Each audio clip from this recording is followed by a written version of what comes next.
What's going on, guys? Bonafide Hustler here, and on this show, we're going to be talking about 8 items that sold on eBay fast. So these are actually items that have lasted no longer than a month, and to me, that's a pretty fast flip on eBay. And in fact, a lot of these are less than 2 weeks. So we're going to be looking at 8 items, and yeah, it's going to be a really fun show. I got to make sure that it sounds good. So let me know in the chat feed right now. What's up, Rhonda? Good to see you. This is a live show if you're watching it, and it happens to be Friday, like mid-afternoon, might be live. But anyway, if you do want to catch my live shows, and I get a lot of questions about that, is you can take a look at my subscription button, like on my channel, and there's a little bell next to it. Just hit the little bell, and that'll definitely tell you when I go live. And yeah, the best thing about going live is that you can get some Q&A going on, some live Q&A, which is really fun, as opposed to like the YouTube comments and all that, which is getting very hard for me to respond to all those and the Facebook comments and so on and so forth. So really, YouTube Live is like the only way to kind of relate and like ask questions and maybe get a real answer,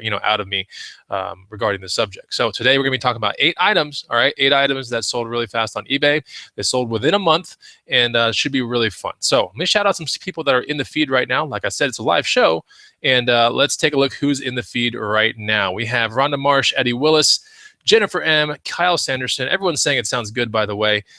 We have Jennifer Weber, Jason, and we have Clearing Clutter for Clarity. Okay, good. So there we go. Thank you, Rhonda. And Rhonda is saying hit the like button now. But hey, let me just get you some of this information first. I had a really funny comment on the last 10 items that sold well on eBay, and you can check that out on my channel as well. It was done like a couple days ago. But one of the first comments came from Darren Eckelman, I think, and it said, warning, this show will make you money. And it really will. So pay attention, okay? So anyway, here we go. And we have someone from Washington State that's watching this during a windstorm. So hey, the power of the internet, the power of YouTube, it's bringing the Bonafide Hustler into your house, whether you have a windstorm, snowstorm, or you live in a desert. I'm here, and let's start learning. Okay, so most of this actual show is going to be done through a screen share. So I got all these pictures lined up. I want to talk about them. Some you might have remembered from, or some items that you might have seen from some of my other videos. But like I said, this is a show to show you fast-moving items, okay? So let's take a look. And we got someone from France here. Wow, that's really crazy. So not only am I like beaming to you through the power of YouTube through a windstorm, a desert, maybe a snowstorm, maybe a beach, but now in a different country. So that's just phenomenal. All right, here we go. Let's get this screen share going. Hopefully you can see it. And let me present it to everyone so we can get a bigger picture. Okay, so hopefully you can see my mouse around the picture. Anytime I find CD cycling shoes, okay? And we're going to be seeing 2 different ones here on the actual show. It's really important that we kind of go through it and discuss why I always hustle these CD shoes. All right, so the main thing that you want to do when you find CD type cycling shoes is you already know one thing. This is for cycling. Now the question is, are they for mountain biking or are they for road cycling? Why are they worth so much, and what are the characteristics of the shoes that make them worth some money? So here in the first picture, we have a triple Velcro strap system. Okay, so triple Velcro strap systems are always usually found on shoes that are about $100 and less, usually. When you start seeing that the last clasp is like a ratchet clasp, then the shoe kind of just jumps into a different category.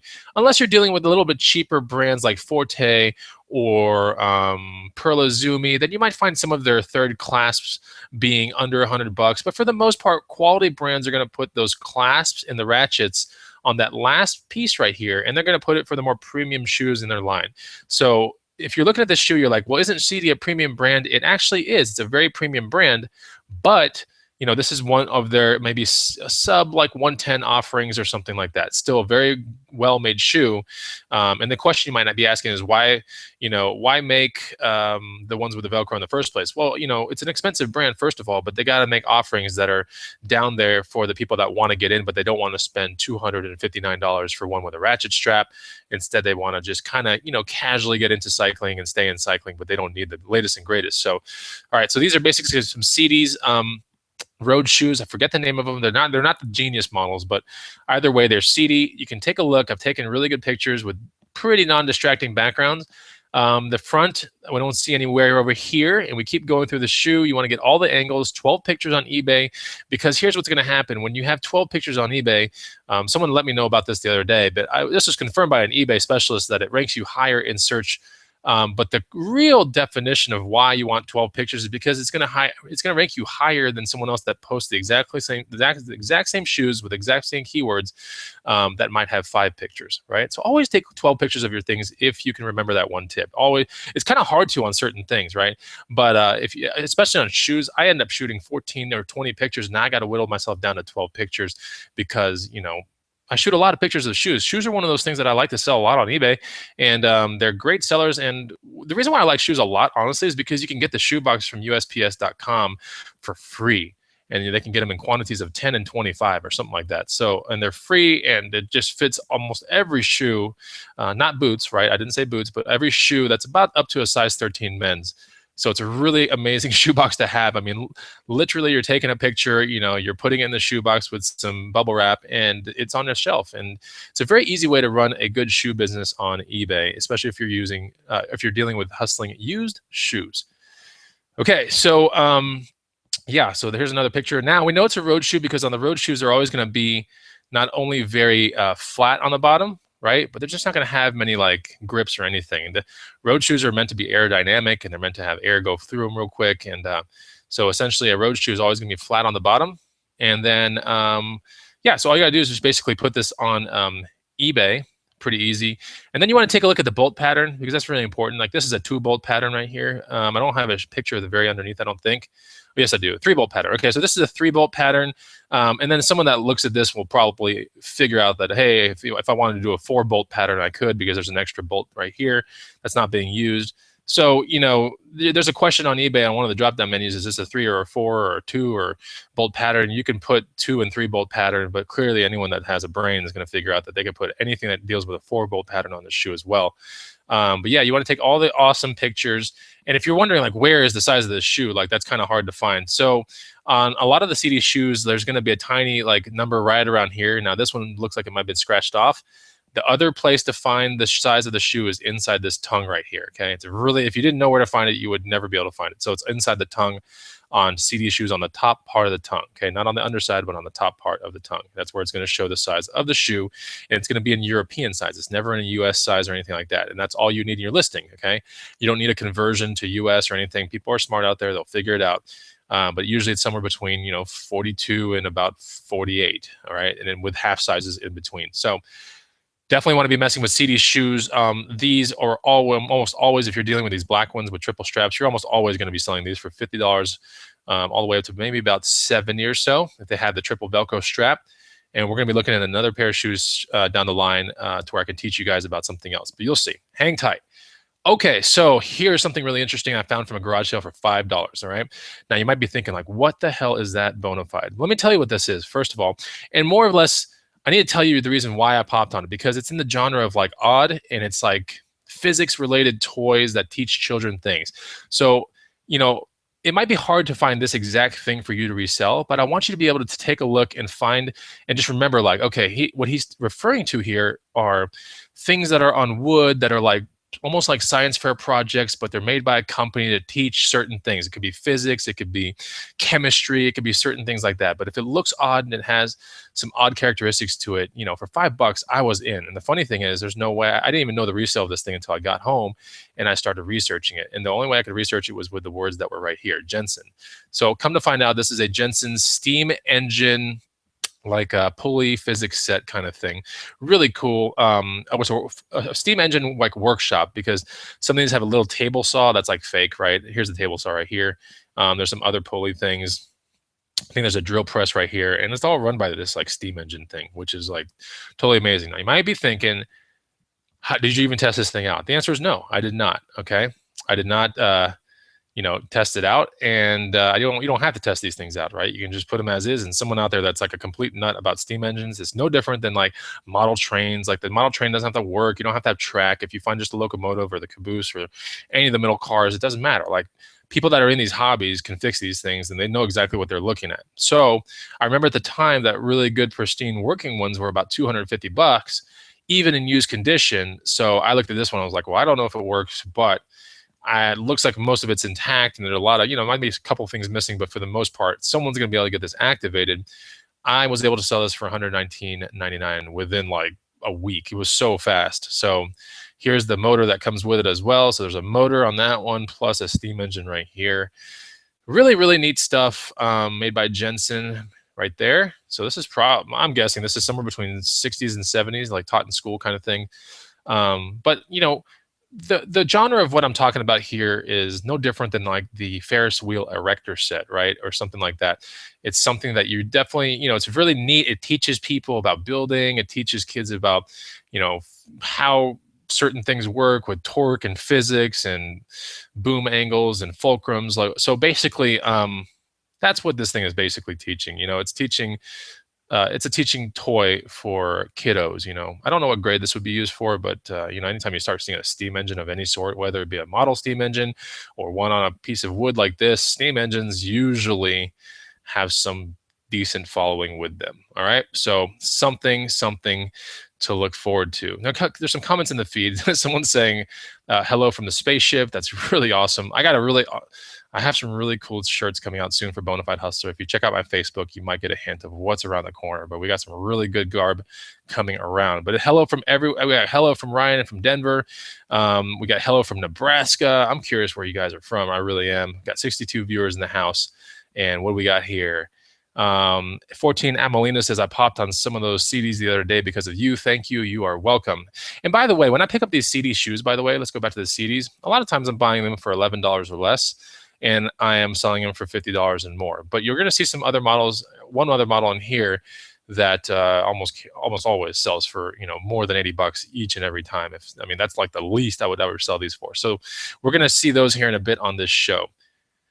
Okay, so, and by the way, if you're enjoying the content and you're like, man, it was just cool content, he's just flashing pictures and teaching us, and hit the like button. That is really a big thing. I look at those metrics, and I figure out like, what do the people want, and I try to build my content based upon what you guys want to learn about. So, all right, let's go to the next item right here. Now, this is, you might be thinking like Michael Jackson, like things like that. And it's a very, very Chris Brown. You might be thinking Derulo, but these are basically skating shoes, right? Made by a brand called Supra. So these are Muska Supra skating shoes, and these are the gold black models with a little bit of snakeskin, kind of texture right here. Not true snakeskin, believe me, but nevertheless, eye-popping. I believe these were $10 at Goodwill, and these were sold for $59.99. And they're nice shoes, right? So that says Muska. You might be thinking like, well, what the hell is the brand Muska? That's not the brand of the shoe, okay? Muska was one of the skater guys, if I'm not mistaken, that I believe the shoe, one of the shoes models is like modeled after like this guy named, I think it's Chad Muska or something like that. Anyway, but they're made by a brand called Supra, okay? I like Supra shoes. They're really wild looking. They're skater shoes, but a lot of people don't skate in these. They're just for fashion. And they're really neat looking. They really are. It's too bad they weren't my size, because I actually absolutely would have worn these, because I honestly don't care what people think, and I think they look really cool. So bottoms are looking really good. $59.99. Yeah, an easy sale right there. No more than $10 bought at a Goodwill. So look for Supra shoes. This is not the only pair of Supras I've ever sold. I've sold, a decent amount, but these are definitely the more interesting looking Supras that I have sold. And if you're looking for skate shoes and you're like, well, what else can I, sell on skate shoes? Certain Osiris NYC models are pretty cool. Some of the Nike SB ones are pretty decent for resale. So, you can look in that. And I don't know if there's any DC ones that I would really mess with. Of course, you start getting into Vans as well. So, Vans Caballeros, some of those are pretty good. Anything themed that is Vans typically would be worth looking up on eBay. So, but yeah, skating shoes. In fact, what I skate with right now on my longboard are Vans low cuts, no laces. I like those a lot. So, all right, let's go to the next thing. Oh, there's a really crazy story behind this. I'm going to get to that in a second. I wanted to show my face and say, what is up? I want to show my appreciation for the 65 viewers that are here and say, thanks for joining my show. I love doing these live shows because, as you guys know, I'm a content creator and I do editing for ride-alongs, which take a long time, right? So, and they take a long time because I got to put music and I got to edit it, get the right jump cuts and all that kind of stuff. And it just takes forever. Now, these type of shows are really cool because they're super interactive, and they only last usually about an hour, whereas an editing of a ride-along kind of footage or something else or a vlog takes somewhere between usually 2 to 3 hours, sometimes an hour and 45 minutes, something like that. Anyway, so yeah, and it's one of those more fun kind of things because I'm like actually interacting with you guys right here. So yeah, 14 Amelina says, yeah, Chad Muska always skating with a boombox. So I was right about that. Yeah, Chad Muska is the one. So there you go. There's a tiny little bug in my room. Okay.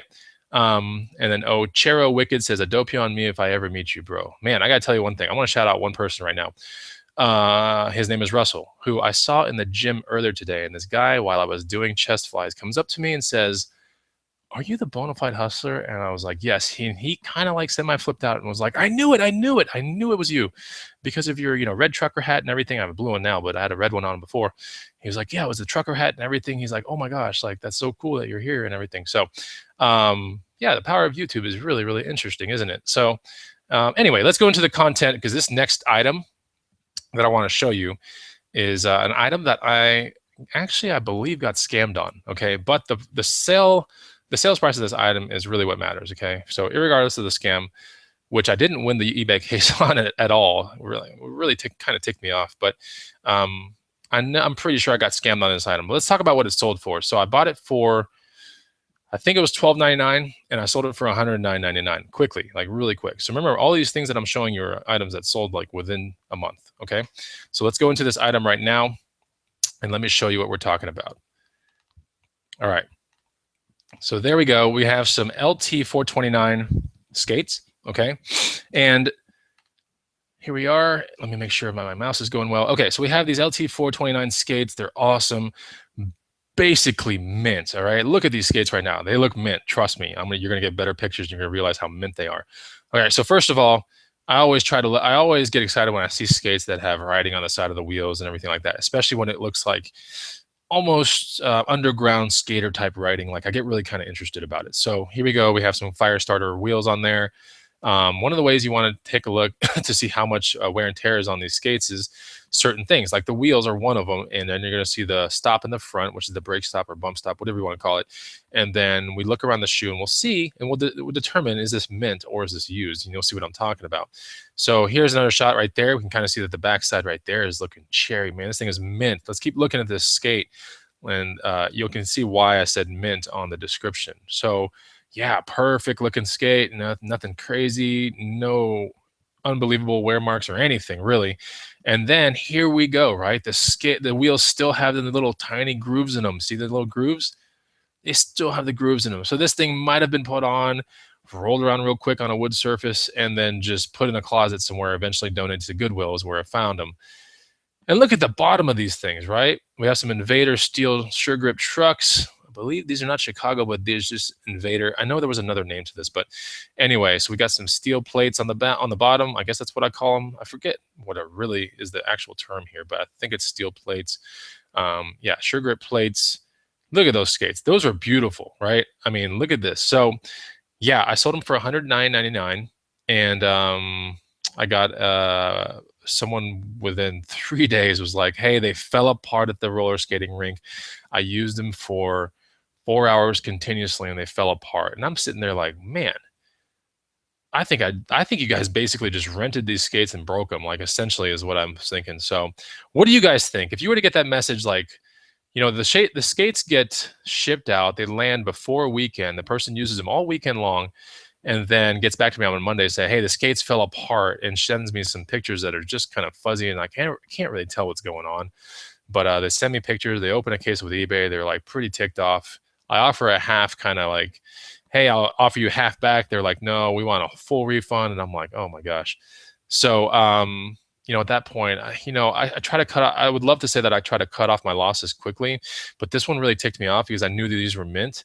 And so I tried to fight it with eBay, and probably 3 hours later, I never won it, right? I never won the case. And it just goes to show you that if you're going to invest 3 hours on $100 in your business, like that was just the dumbest move on my part. So I want to just share that story with you so that you guys don't make the mistake. If you're going to be battling something with eBay, just make sure it's worth it with your time. Because after this, looking back at this one, I realized it was not worth my time. Like, a scammer will just get you sometimes if they want to. So, you live and you learn. I made a good amount of money on eBay.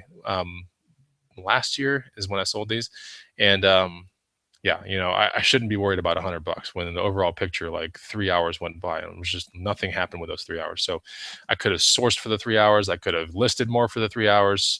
What do you guys think out there? I'm gonna read some responses.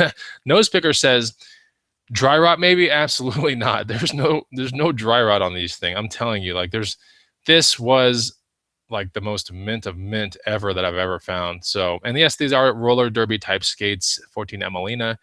Robin Lippman says, I would never think to buy skates. Yeah, roller skates are awesome, especially when you start finding these type with the full laces all the way up, and then you start finding the graphics on the wheels. Then if they're like plastic plated, that's great. But if you get steel plates, now you're talking a little bit more money. And these were a great size. These were size 12 as well, which I really wanted to skate around on them, but I didn't because they were mint and I wanted to get the most money out of them, right? Anyway, so there's another question here from Joey Boy Blue. Where do you get all your stuff to sell? Your last video, you had like 8 GoPros. So let me correct myself. I did not have 8 GoPros. I had 1 GoPro with a bunch of stuff that came with it from a lot from a garage sale. I think it was 35 or 40 bucks, something like that. And so I sold the 1 GoPro for 70, like around 70, 75 bucks.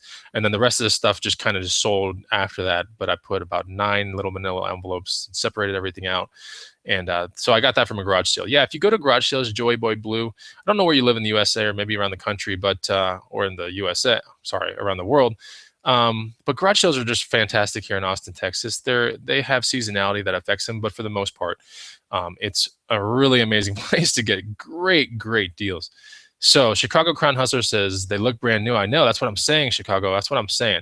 They look brand new with a few tools that might have fallen apart. There's no way. I mean, they're built so well. And yeah, and here's what a BHE Flynn 84 says: if they broke, then you should have asked to return them. Honestly, I was so deep in this thing that in the time I spent in it, I didn't want to get them back. I just told them to keep it and I was done. Like, I wanted out of this thing so bad. So, but that doesn't, that doesn't take away from the fact that they sold fast within a month. Actually, these sold within, I think, a week and a half, something like that.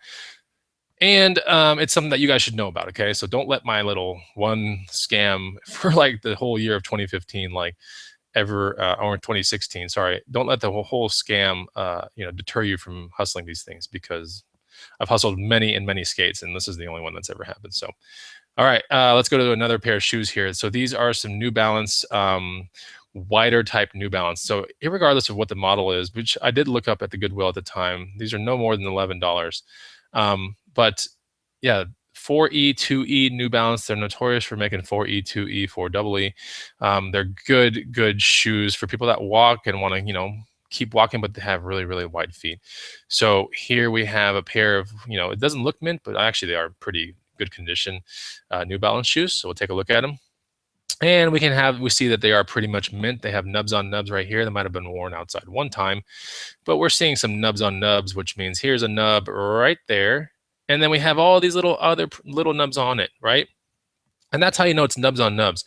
In fact, this one right here, I don't know if you can, let me see if I can enlarge this, probably can't, but there are even tiny little hatch nubs on these pieces right here. So these are basically wear indicators, and it's pretty easy to understand that this has not been worn much of any time at all. So here is, the model you want to look up on eBay. It's a 2E, which is great, 2E, 4E, or I think there's even a 4EE. New Balance makes a lot of these types of shoes, right? So if you look at these and you find them, they sometimes are brown, sometimes they're gray, and sometimes they're black. Every now and then they're going to be white, but the black ones seem to do pretty well. These sold for $63.99. So not a bad little hustle right there. All right. So here is a Lacoste satin vintage jacket. Now I could have thrown this in the washer and got some of these other little micro stupid things off, but for the most part, this came from an actual estate sale. And it was, I believe, no more than $2. could have been one. I think I paid 3 for 2 or 4 for 2 of them. So this was one of them. It had a zip up hood. It was really, really cool looking. In fact, I did take some really crazy pictures with this thing when I had it, and I put on some like Elton John type glasses on, and I snapped away and looked like super stupid. But it was a really interesting jacket. I probably should have kept it, but Austin weather is really hot like most of the year. It just makes no sense to have this. And I'm not the kind of person who really wants to have a lot of jackets anyway, unless they're like the stuff that belongs in Colorado or like brings me to faraway places. And this is not, this is more like fashion oriented kind of stuff. So anyway, sold it for $47.99. Yeah, and it's one of those things that was like just shy of a first class rate, but still probably went for no more than $7 or so for shipping. So yeah, and it has like these little stupid stains. And of course, the person that probably bought it immediately threw it in the washer. And it being satin and everything, I did not want to take the chance and ruin the thing. So sold just like this. Yeah, it's an interesting, you might be thinking when you look at this jacket, thinking members only, like, and that's what you should be thinking, because these type of retro vintage jackets are, it's satin. It's just a weird look. It's a weird look that was kind of in back in the day, but it's not really in now. So anyway, Izod Lacoste, there we go, size large. It fit pretty interesting. Maybe, oh, here's the other one right here. Or this is the other one. Oh, this might be the same one. Hold on real quick. Let me just see. Because remember how I said I did 2 of them? Yeah, this is the other one, because this is more like a hood that's always out, right? So I forgot what this one sold for, but it was right around the same price. So remember how I said I bought 2 for 3 or 2 for 4? Here's what the other one looked like. And this one was like really satin and really cool looking, but then again, I don't need it, right? So anyway, all right. So we're gonna go to this picture here in a second. I want to take a second to say, hey, what's up to you guys? I'm gonna read some stuff from the feed, because like I said, these hour shows are fun. And I get to go, it's very, very interactive, which is neat. Colonist Maximus says, do I include shipping with the price? I do. I like that, because it gets you a free logo with a little van, free shipping logo on eBay once you put free shipping. So I like that. Ochero Wicked says, hey, yo, hustler, do you ever pick up action figures? I do. When I find them in bulk, let me see, the last ones I picked up, were they Thundercats or were they TMNT? I don't know. I think it was Teenage Mutant Ninja Turtles. So kind of funny story. The Teenage Mutant Ninja Turtles, whole bag of them, whatever. Sold those on eBay for not too great of money. I found them with other things. Like I had the sewer layer play set. I had a pizza thrower, some other things. This was like a year and a half ago. That was the last time I actually ever messed with loose figurines. But whole bag, I mean, if you could imagine a whole bag of TMNT figures, from many years, right? Because it's not just like they were produced one year. They were picked up by Playmates. Maybe even Hasbro had them for a while. But either way, there was a bunch of like companies that made these, and so over the span of, let's say, 10 years, they made mutator ones. They made these weird ones that fold. They made ones where the turtles actually go into a shell. Well, a bunch of, I had a bunch of them in a bag. I think that bag sold for like $29.99. So that wasn't too great, but it wasn't bad. It was like a free $20. I'd bought everything for like $5. The sewer playset, like the pizza thrower, the cheapskate, the boat, and a bag of figurines. Like it was really cool. The sewer layer playset, I believe, sold for $67.99. The pizza thrower, $39.99, maybe something like that. The boat, I don't know if I've sold the boat. It might still be in my garage, but anyway. So you kind of get an idea. The other loose figurines thing that I remember distinctly was moving He-Man and Thundercats. I found a huge bag of He-Man and Thundercats, and I threw them in the antique booth for $4 a piece. And like they sold quickly. They sold within 2 weeks. Like I saw on my sales sheet that someone picked up like 4 figurines, right? I was like, oh, cool, man. I made all my money back on that, because it was only like $1 for the whole bag. And then like not even 2 weeks later, like the rest of the figurines just sold. I put them in a big basket and they were individually marked. And so that was pretty cool, but it's pretty hard to find vintage, like He-Man and vintage Thundercats. It's pretty hard to find them. So anyway, and none of the ones had swords or Lino's little claw shield. Panthro was missing his nunchucks. Mumra, yeah. So Mumra was missing his headgear.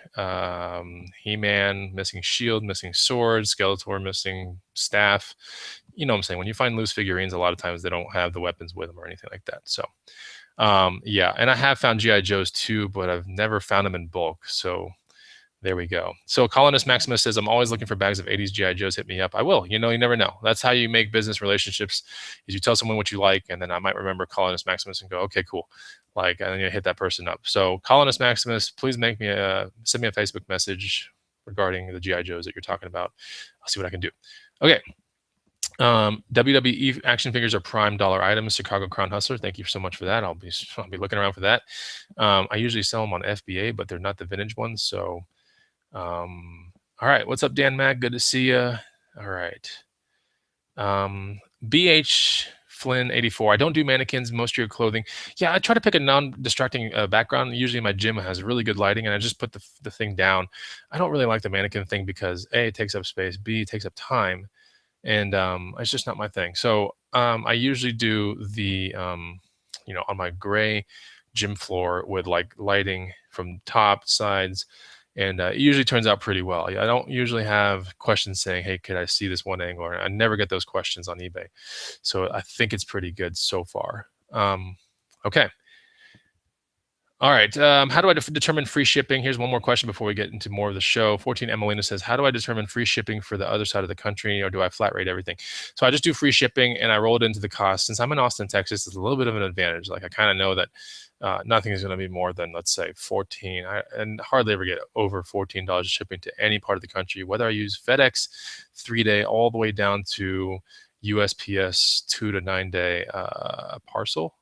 And I don't really even suggest the 2 to 9 day parcel. If you're going to be messing with the lowest grade economy with USPS, you may as well just go FedEx 2 to 7 day. That's what I have in Austin, Texas. I know it might be different for other people in the USA, but FedEx has one called Smart Post. I want to say that for me, it's 2 to 7 days, and it's like dirt cheap. So I usually don't have much that exceeds 14 or 15 bucks. Every now and then there'll be one around the 20 to 30 mark, but it's usually something really big, heavy, like a receiver, right? Or most currently like a Laserdisc player that I sent off like a month ago. So, all right, let's go into the rest of the show so I can tell you what's up. Okay, so right here we have a Super Soaker. Funny thing about this Super Soaker, it was found on a Green Room meetup. So that was interesting, right? Green Room meetup, I found this Super Soaker. It's a CPS 3000. It sold for $179.99. I picked it up for $12.99, maybe $19.99, something like that. So definitely the score. And the funny thing is, I thought this was kind of comical, is that we had what seems to have been 10 to 15 green roomers in this one thrift store. Everyone's searching around, everyone's searching for stuff. And then like at the last part of the time that we're in there, like I decided to go in the toy section and look really, really low and look down like under a shelf. And I find this thing in a plastic bag, and everyone had missed it. It was crazy. So anyway, when I walked out with it, everyone was kind of like their eyes like lit up, and they were so like, "Oh my god, like how did you find that thing?" So this wasn't the most current Greener meetup. This is the one before that where I found it. So definitely Super Soaker stuff has got a crazy market on eBay. Not all of it, okay, but usually these big guns are the ones with backpacks on them. Yeah, you're definitely going to want to look at the bigger guns. This one had a rotating front that you could have a different spray nozzle. It had a little pressure meter right here. And the funny thing is when you fill these things up and do what you need to do, they're kind of boring, right? Well, I guess we're older gentlemen now or older, but I just don't see as a kid like how this would be that much fun, because you have to pump it like 50 times to get it all the way up here. And then you squirt it like one time and it like goes to like 25%. So it's kind of weird, but yeah, you can see it's a really nice cherry CPS 3000. It was really an interesting find. And it had a backpack that went with it. You can see this line going out of it, and it goes to a backpack, right? There's the line and the backpack you wear. So that was just nuts. I thought that was pretty crazy. Same exact day, right? At a thrift store. I think it's the same thrift store, actually. I don't know. I think it was the one across the street. I bought it for 10 bucks. I could not pass this up. In fact, when I was putting the pictures together for this video, I was like, oh my God, I really want to talk about this, because I remember being in school and I actually had one of these. It was crazy. Like I can tell you a story. If you guys want to ha ha ha real quick, I'll tell you a story, but just let me know if you want the story. If you don't want the story, it's not a big deal. But who is just getting taken back with this one picture? This is crazy, right? I'm talking like unbelievable. So this one right here sold for 50 bucks, this Trapper Keeper Mead notebook. And it's really, really neat. Can anyone kind of guess the car that's on the front cover? What does it resemble? It's pretty easy, but anyway. Oh, it's so cool. Okay, so anyway, I'll tell you the story and you guys can guess the car on the cover. You can even reminisce if you want to about what you're looking at right here. So this is a Trapper Keeper notebook, which was like crazy popular back in the day. And Trapper Keepers were like kind of stronger type 1 inch binders that you can have as a kid, and they had like really cool things on the front, like here's a car, there was a skateboarder one, and they had unicorns on some of them, horses, and it's just really cool. So yeah, this is a Ferrari, and I believe, if I'm not mistaken, this should be a Testarossa. But anyway, this one right here, when I was in 6th grade, I had this one. Not this one, but I had one like it. And I just didn't like school very much, so I just would draw weapons the whole time, like staffs and bows and swords. And I think it's kind of funny. I'll tell you the story right here. So I used to draw I used to draw weapons during school. I just didn't like school very much. So I would draw nunchucks, shiny stars, like all this cool stuff. And I would just make them like all those little dividers that you have to put for like math and English and like social studies and history. Like instead it would be like nunchucks and like Chinese stars and like all this stuff. And that was my like divider. And then I would have this like I built so many pages of drawings that I was like, man. And some people around the school, around my class were like looking over and they're like, damn, this guy's like drawing weapons during English class, like I want to see more of these weapons. And so I thought that someone would steal my notebook. I did. And I was like, man, this terrified me to no end because I'd spent so much time like drawing these things. So I was like, you know what? One day I hatched a plan. I was like, okay, I know how to make sure that I can leave my stuff in my desk, when we do recess or whatever. I know how I can leave my stuff in my desk and no one's going to steal my plans or my weapons or these drawings. And so I went home, I got out my dad's drill and I drilled. All right, I'll show you why I did it here. I'm going to show you real quick. This is going to be the story of all stories here. Let me get back to this Trapper Keeper. So I drilled, hold on. All right, there we go. I drilled a hole right here. All right, a big one, like a really big one. And I got the biggest lock I could find in my house. And I put it around the backside and I looped it through the hole, which went through the entire Trapper Keeper. And I locked it up every recess. Isn't that crazy?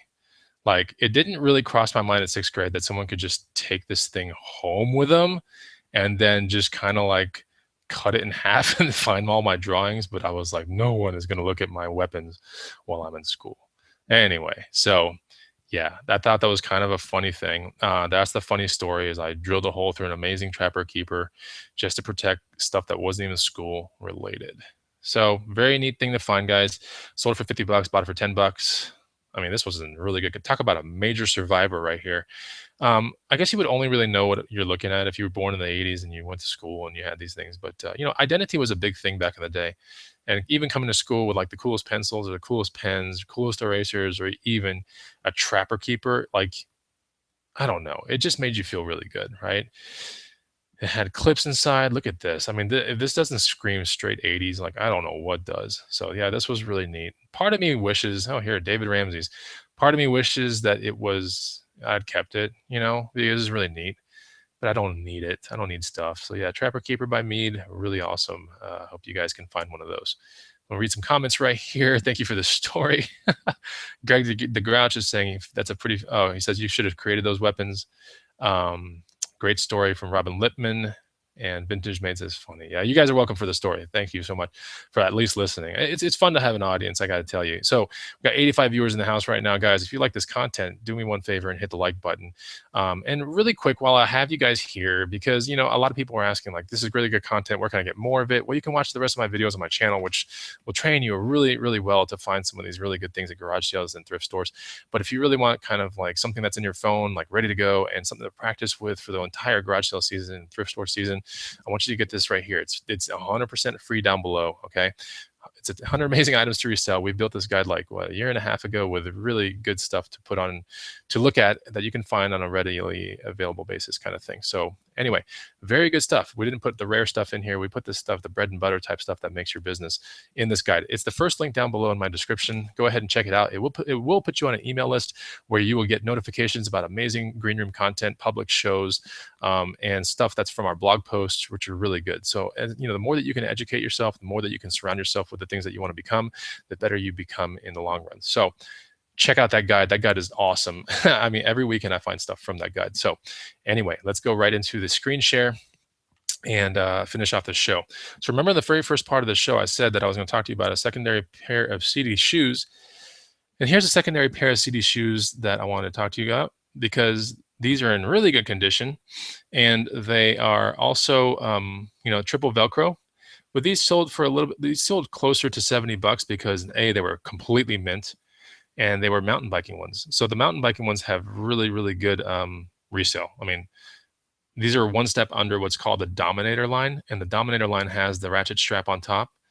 And the Dominator shoes start at $259.99, usually on most shopping websites. Of course, you can go to eBay and find some mint ones for like $119, $149, but this is literally like right under the Dominator. So it will sell a little bit more than the other ones that are smooth bottom, the road biking ones. So, and remember how I said you could kind of get to the size right down here?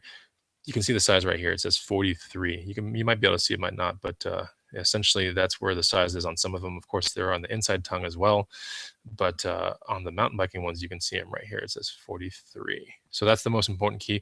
When you're making the actual eBay listing, you're going to want to put CD, mountain biking shoes. You might even want to put MTB, right, as the acronym. And then you want to put the size, which is men's size 43. And then it's going to say 2-bolt pattern, 3-bolt pattern. We have right here a 2-bolt. It's pretty clear it's 2-bolt. It could be 4, but I would just say 2 to 3 on this one because most are going to be through 2 to 3-bolt. We have nubs on this. We can see right here, nubbies on nubbies. So that's a good sign. It's definitely a mint pair of mountain biking shoes. All right, let's go to one of these other things right here. Moots jersey. This Moots jersey sold for $53.99 if I'm not mistaken. And it was bought at a Goodwill no more than, I think it was $6.99 or maybe $5.99. So this long sleeve Moots jersey. Moots is a hand-built bicycle company in Colorado, if I'm not mistaken. And they specialize with titanium. So Moots is a really awesome brand. It's been around for a while. And a typical Moots jersey is going to have this dark blue, light blue, and normal blue kind of configuration colors to it. Finding the long sleeve one's a little bit more rare. But if you take a look at Moots jerseys, you don't want the ones that say Moots with like, things about a race or like sponsors of a race, whatever. No, you just want the Moots jersey, straight up Moots. Like that's it. Volair is the maker of the jersey, and Moots is the thing that's on the jersey. So jerseys can be made by Volair. They could be made by Castelli. They could be made by Rappa. They could be made by Capo. They could be made by, just a bunch of different things. But, Volair is not a bad one. One of the things that you're going to get on the drop-down menu on eBay is it's going to ask you, is it a full zip, is it a half zip, or a 3/4 zip? So this one's a 3/4 because you just take the zipper down from the top, right? And if it stops right about here, which it does, it'll be 3/4 of the length zipper, right? A full zip would be 100%, right? 3/4 would be stopping right about there. And that's where this one stops. So it's a 3/4 zip.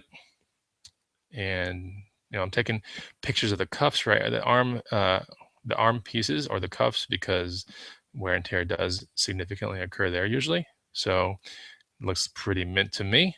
And there we go. It's a medium. That's all you got to put. Men's medium, boom, done. And a cycling jersey always going to have pockets in the back for snacks or goos or gels or power bars or even a water bottle. So that's why those pockets are back there. When you're riding, you keep your stuff with you back here, because if you put your stuff on your bike in a bag, then your bike starts weighing more, right? So if you want to get up and you want to go up a hill and you have to go side to side, like you see Lance Armstrong doing the Tour de France, you really don't want too much weight on the bike at all. You'd rather keep your weight on your body right here. So that's the reason why. All right, here, Burton Bindings. These sold for $74.99. They were bought at a Goodwill for dirt cheap. They were bought, I think, for $11. There are a lot of things that are $9.99 at the Goodwills here in Austin, Texas. So these are Burton custom bindings. Real nice. So this is what goes on a snowboard. So your boot can go in here. This anchors down to a snowboard. And essentially, so once your boot is in there, you want to be testing out a couple things on these bindings. One is you want to test out the ratchets. Okay, there's gonna be 2 ratchets on each one. Here's one here. Here's one here. Feed it through, click it with the little chrome thing. And then the other one thing that you want to test is just to make sure that there's no wear and tear on these straps, like right here, not a huge amount of it. So as we can see, these are in really good condition. And these are called cap straps. These go on the cap of your foot. Once your boot is in there, your boot goes in there, and then you strap it right around the cap, and that's pretty cool. So yeah, a good sell right there. Don't be afraid of hustling snowboard bindings.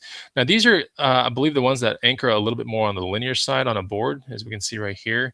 If I'm not mistaken, most of the ones that you'll find at the thrift stores will have a little disc, a circle in here. And likely, if you find them loose, the disc is gone, and the disc with the screws, usually the disc with the screws is what you need to anchor the binding to the board. But a lot of times when you find them at the thrift store, they won't be in a plastic bag with all their accessories. It's just going to be loose. So just make sure that if you find some with the hole cut out in the middle, it just means it's missing discs. You can just say missing discs, and people are going to know exactly what you mean, or missing screws, blah, blah, blah. All right, so there we go. And the high backs, these are what are called high backs. You always want to check your high backs when you mess with snowboard bindings, because when snowboards take impacts and people take impacts, like high backs are one of the very first things to get smashed and cracked because they're made out of plastic, whereas the entire other part of the binding, which is right around here, is usually made out of very high molded ABS plastic, or it's made out of magnesium. It could be titanium. Just depends on the binding company that makes it. The ones that I run right now, I think, are magnesium, so they're extremely tough.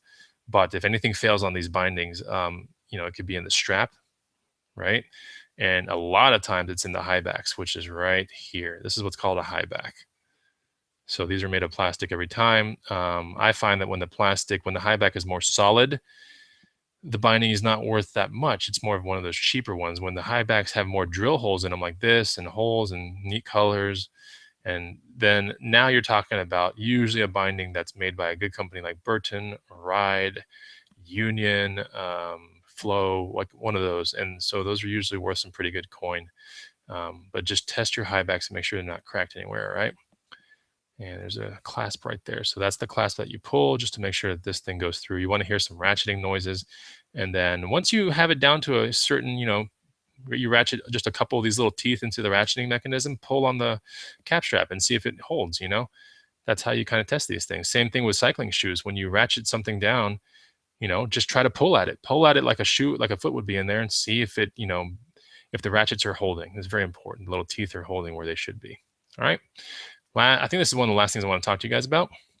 I just sold for $79.99. This is a Denon DAT, digital audio tape player, without the remote. So I believe this was $14.99 at a Goodwill, sold for $70 quickly. Of course, anytime you deal with old audio means, whether it's a DAT or there's so many other ones. I mean, it could be Laserdisc. There's another one. There's DAT, Laserdisc. There's even a smaller, what do I say, like mini disc, MD. There's that one. There's just a bunch of like these old, just no one wants them anymore, but then super audiophiles that still have collections based upon DATs still want these things, and they're very hard to find. So yeah, without the remote control, it doesn't matter. All I did was make sure that it powered on, and I put a tape in there. I actually have a tape. Crack Up in the Sun. That's what my tape is. So that's my test tape that I have here at the house, and I put it in and press play, and it looks like it's doing all right. So yeah, that's what the guy needed to see on the other line. And I put it as untested truly, because I didn't know I don't believe I tested this other than just putting this in. I could have tested it more, but I didn't. And you get the model number, and that was it. $79.99. I think I went half of market value because the remote was gone anyway. So that was it. Take a picture of the top, get some scratches in there, show them, what they're getting.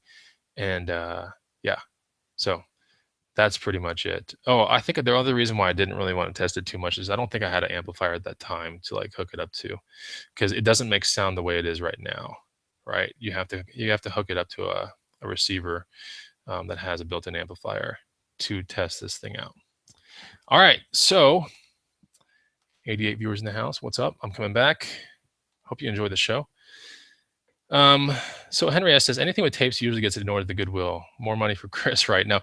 DAT stuff is really, really awesome. Okay, so if you find anything DAT or mini disc related, those things you want to pay attention to, us, because those are usually worth every penny that you spend, whether at a garage sale or a thrift store. And yeah, so anyway, so someone said, Charlie Sim says, I found a Sony mini disc car Sony disc mini player today at Goodwill for 20 bucks. Nice. There you go. Tony Wilson says, I love my DAT and MD decks. That's right.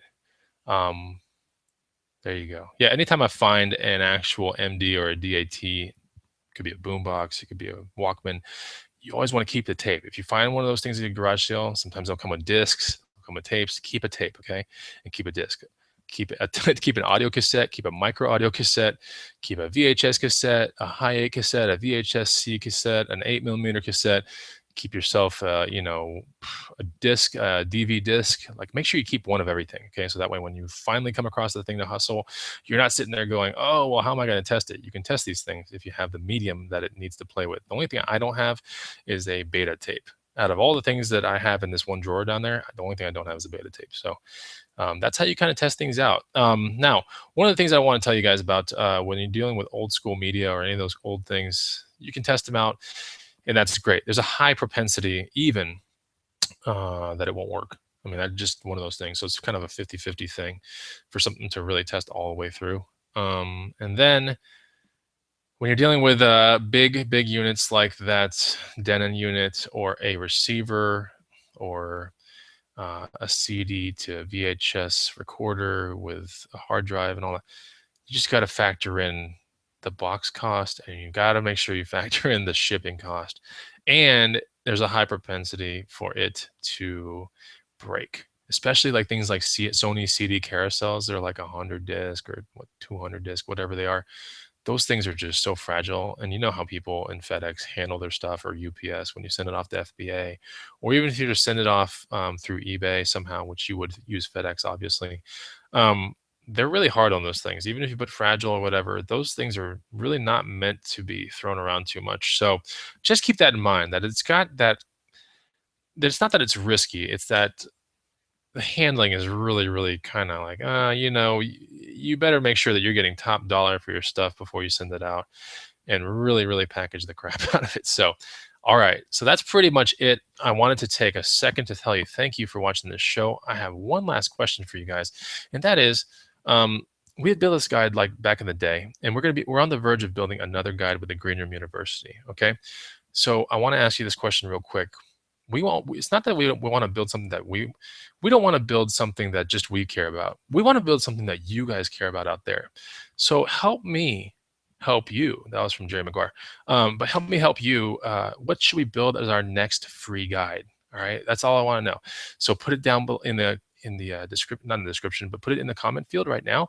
And I just want to see. And even if this video is not live, go ahead and put it there anyway. I'll still see it. But tell us what to build next. This guide right here is 100 amazing items to resell. So the resell is a little bit more vague, because you can resell on Craigslist, you can resell on Amazon, you can resell on eBay.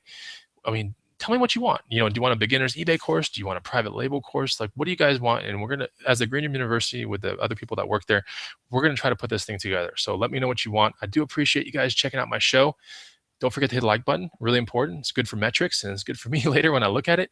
And I'll make more videos like this. It's really good to see you guys. So tomorrow is garage sale day here in Austin, Texas. I am super pumped, and you will definitely see my haul and a ride along soon.